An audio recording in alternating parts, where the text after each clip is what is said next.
What is up, residents of the Mice Clan? This is your boy, Sis Masterman, coming to you with a brand new video. So, let me explain a few things. This is part 3 of what if Naruto was born 8 years early. So, I said I'm gonna alternate 3x3 or 2x2 in what if Goku was back in time in this, but I'm gonna just be posting the one that people request most on my Discord. So just go to my Discord and what if suggestions and be like, yo, I want another part of this, and I'll do it.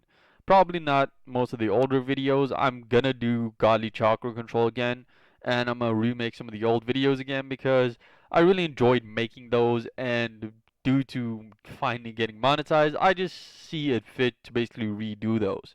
So if you would please hit the like and subscribe button, it really helps. We can roll that beautiful, beautiful intro made to us by the Dragon Lord, a what ifer that you can find linked to in the description. He makes beautiful what ifs. But now that that's out of the way, let's get started.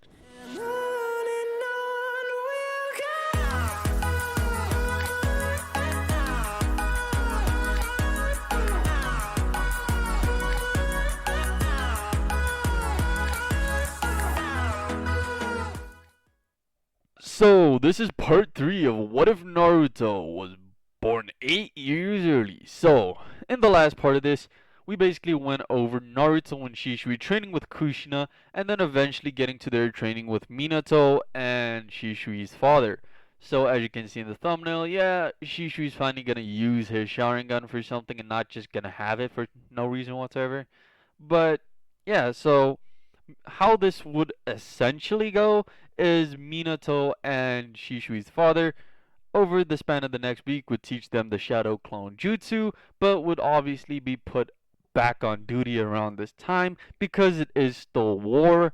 And what they basically decided to do is dive into their archives and basically grab something for the kids. But obviously they couldn't really do much. They just told them about the how Shadow Clones basically is there to relay memory, when actually Naruto has the bright idea of using them to read, using them to do chores, things like that, because Shadow Clones always obey the original. Just ignore that filler episode in Shippuden because that was filler, not canon, and we all know that. So Shadow Clones are actually pretty useful. So what Minato would essentially suggest is that Kushina would teach them the basics of things like sealing ninjutsu, because Kushina is actually also a sealing master slash sealing expert because of her Uzumaki heritage, and is actually pretty good all around. And then Shishui's mother, not needing to be left out, we teach them basic life skills like cooking and self-care, how basic table manners, stuff like that, things you need in the shinobi world. So, what would go on for about the next few months is Naruto and Shishui would spend some time with Shishui's mother, basically doing house chores or learning to do stuff.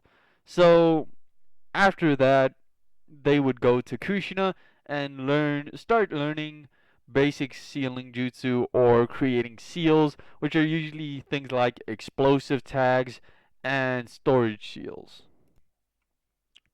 So basically, a storage seal is one of the most useful seals within Naruto because depending on the seal, you could do something else.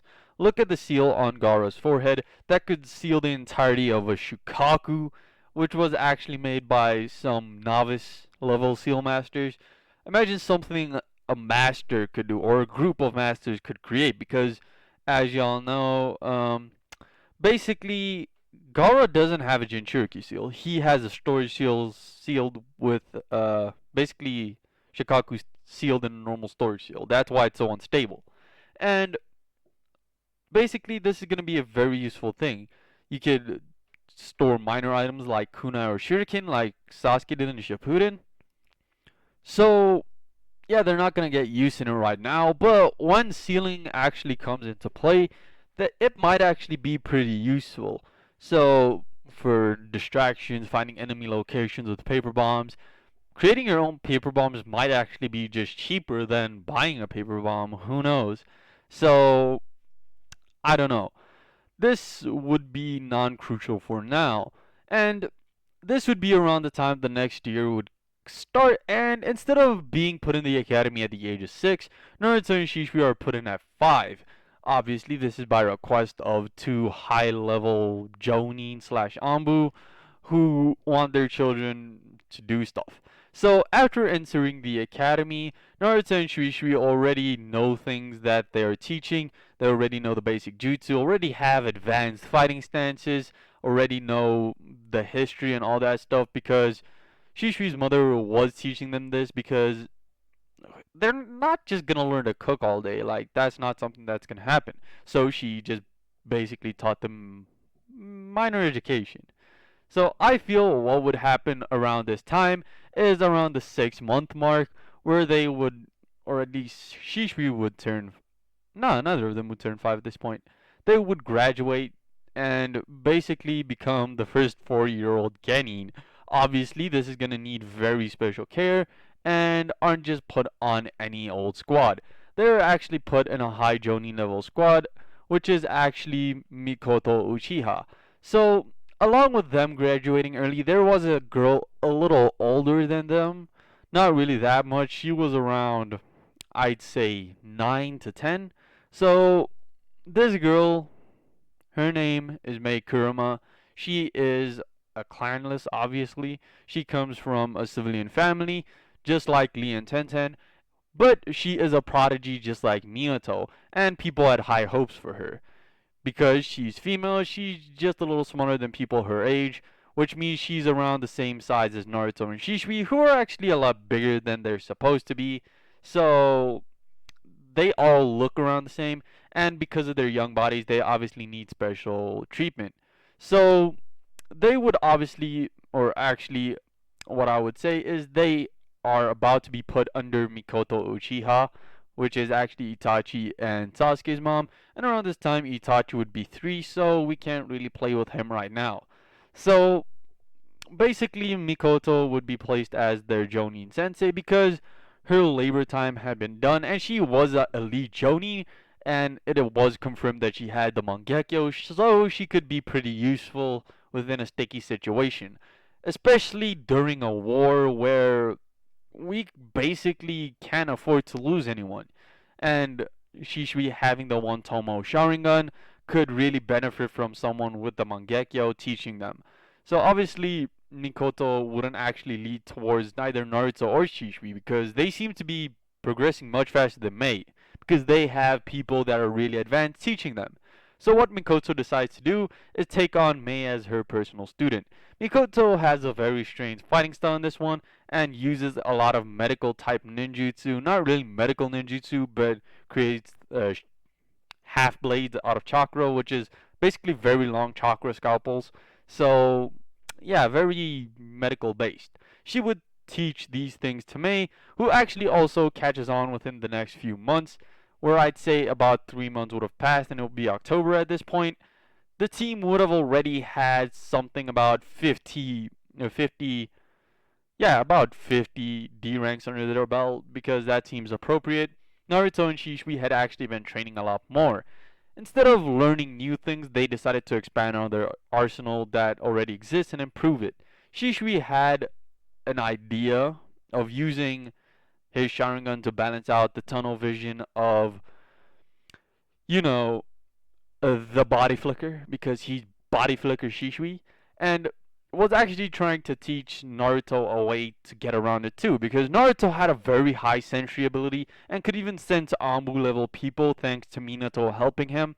What Naruto basically does is something unique.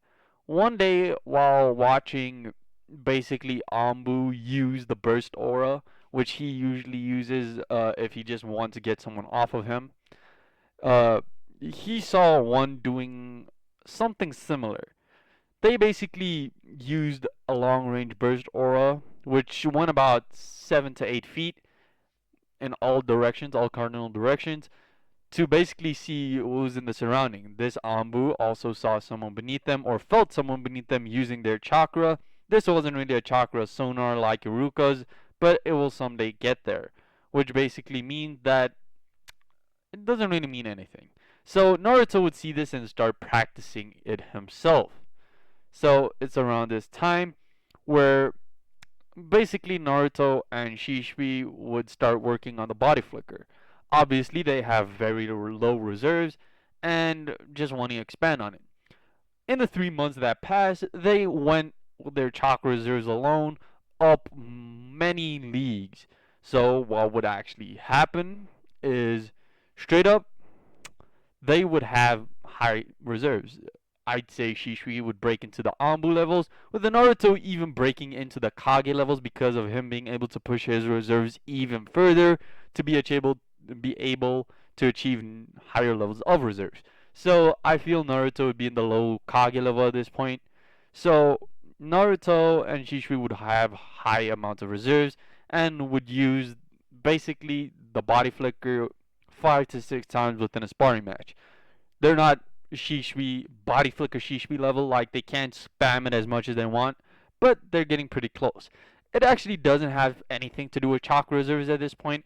It's just how maneuverable it is. Naruto wastes a lot of chakra in basically expanding an area around him to feel where everything is so that he doesn't, just run into a tree using the body flicker because he still can't really see. And Shishbi had evolved his Sharingan into the 2 Tomo, which he actually has to push a lot of chakra in to basically see while using the body flicker because it's not as effective as the 3 Tomo like he had in canon and the Mangekyo he had in canon. So it's extremely nerfed if you know what I mean. It's just basically to close big gaps between opponents faster than they would, giving them a small advantage over their opponent.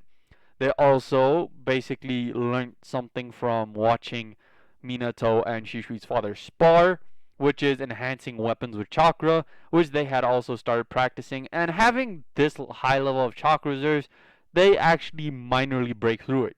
They can basically do it inside the blade, but not surround the blade like someone like Asuma does. But they will eventually get there. So this has been it, guys. I really hope y'all enjoyed. This has been part 3 of What If Naruto was born 8 years earlier. I know this is a very slow progressing series, but the entire point of this series is to go over a lot of what happens before the Nine Tails attack, to build the story up, and then even change it completely after the Nine Tails attack does happen. So, yeah, like, there's nothing else I could say. Like, seriously, I just hope y'all enjoyed because I really enjoy making this series. Like, y'all can't fathom how much I love making this series. But I can't drag this on too long because people are gonna say I'm trying to hit the ad mark or whatever. I don't really know what that means, but here you go. Here's that beautiful outro made by the Dragon Lord. One, two, three, let's go!